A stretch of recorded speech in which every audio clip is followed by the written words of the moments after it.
في مباراة مهمة جدا في كأس الملك في المملكة العربية السعودية، التعاون يفوز على النصر 1-0، والنصر يودع مبكرا جدا جدا من بطولة الكاس.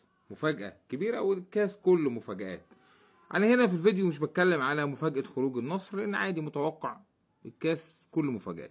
اللي جاي أكلمك فيه عزيزي المشاهد، عزيزي المتابع، عزيزي المستمع، إن في الدقيقة 97 من الوقت بدل الضايع، في عز ما النصر خسران 1-0، بيتحسب ضربة جزاء للنصر، ويدخل يلعبها الأسطورة، أسطورة كرة القدم كريستيانو رونالدو، يلعب الكورة فوق العارضة بمراحل في المدرجات، وضاعت الكورة، وبعدها صفر الحكم ويخرج النصر من البطولة، يودع البطولة. النصر من الفرق الكبيرة، كريستيانو رونالدو الهداف التاريخي للكورة، اللي بيطمح خلال فترة بسيطة إن شاء الله أن يوصل ل1000 هدف في كرة القدم، ضيع ضربة جزاء وخرج فريقه من بطولة الكاس.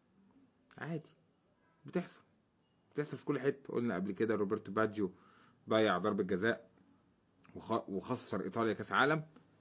قلنا حاجات كتير وضربنا أمثلة ونماذج كتيرة جدا.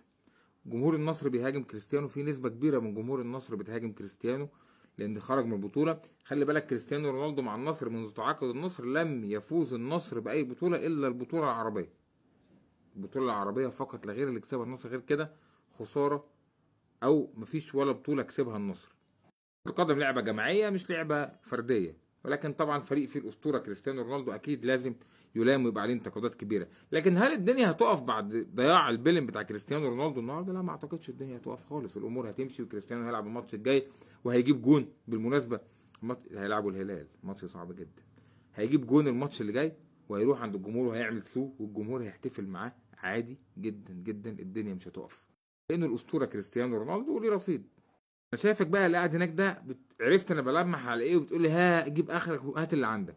الصراحه ابننا الاسطوره محمود عبد الرازق شيكابالا، اللي الجمهور بيهاجمه وما زال بيهاجمه وما زال دايس عليه، نسي كل اللي عمله شيكابالا. كلنا زعلنا من شيكابالا في ضربه الجزاء عشان الامور تبقى واضحه. شيكابالا ليه رصيد كبير. شيكابالا حافظ على شعبيه الزمالك في وقت صعب، يمكن الشباب الصغيرين ما شافوش ده، لكن احنا شفنا ده، وواجب علينا نبلغ الناس دي.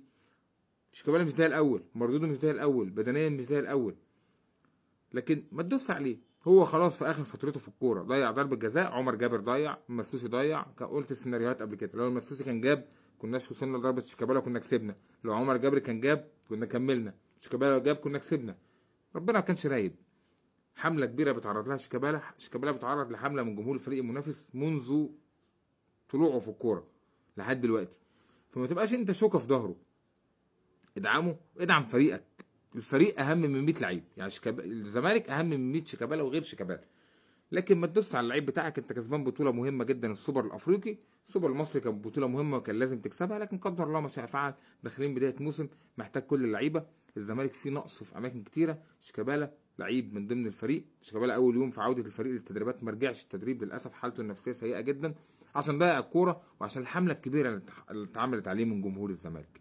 كريستيانو ضيع النهارده ضربه جزاء والنصر خرج من الكاس. الامور هتمشي بشكل طبيعي، حتى لو جمهور النصر هاجمه هيرجع بشكل طبيعي.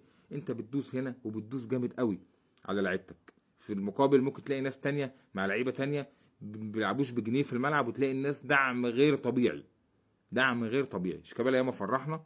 شيكابالا ليه رصيد كبير عندنا.